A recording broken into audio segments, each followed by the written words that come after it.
getting onto Wall Street. What do you need to know? A lot of people will come to me and they'll say, Ken, what do I do? What do I say? Who do I talk to? And the answer is there's multiple answers. There's not just one person. There's not just one thing. There's not just one saying. There's a lot of things. It's a compilation.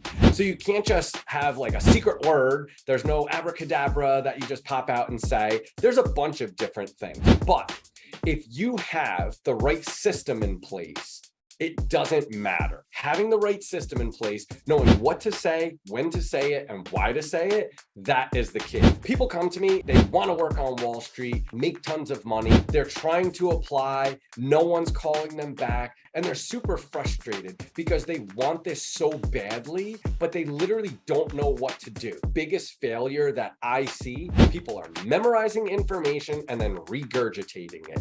That is not how Wall Street works. There's a lot more depth that you have to have, a level of confidence, but also a knowledge base and a skill set that you're going to need in order to break through and get that position on Wall Street. You got to stop memorizing because people will see right through that. They will literally ask you a question that's impossible to memorize that you won't know the answer to, and that's where they'll get you tongue-tied. Also, they'll take something that you memorized, you deliver it, and they say, are you sure?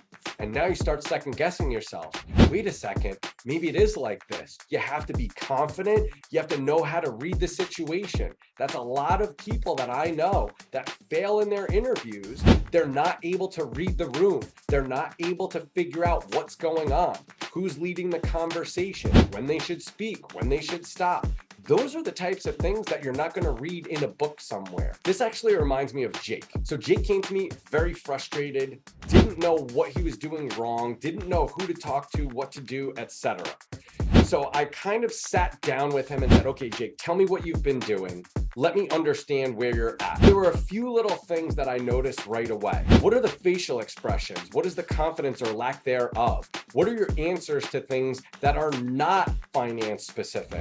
These qualitative questions that you need to start off with and have perfect before you get into the meat and potatoes. That's what's going to set you apart. If it was so easy that you could figure it out on your own, you wouldn't be sitting here right now watching what I'm saying.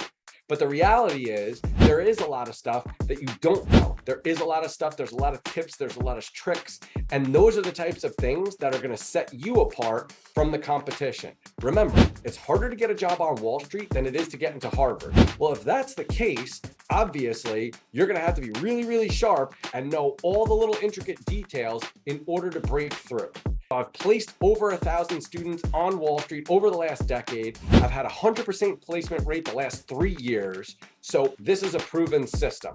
And it doesn't matter what your background is, where you went to school, whether you have connections, whether you don't. I'm going to get into the very specific knowledge, skills, and abilities that you're going to have to go through and you're going to have to know to get that dream job on Wall Street. Click the registration link below to save your seat for the upcoming webinar where I'm going to review the 5 key tips that you need to know to go from a hustling student or a hustling person starting their career to someone that's going to be on their path to millions, working a dream job on Wall Street. So remember, click below, register, spots are limited, and I'll see you on the other side.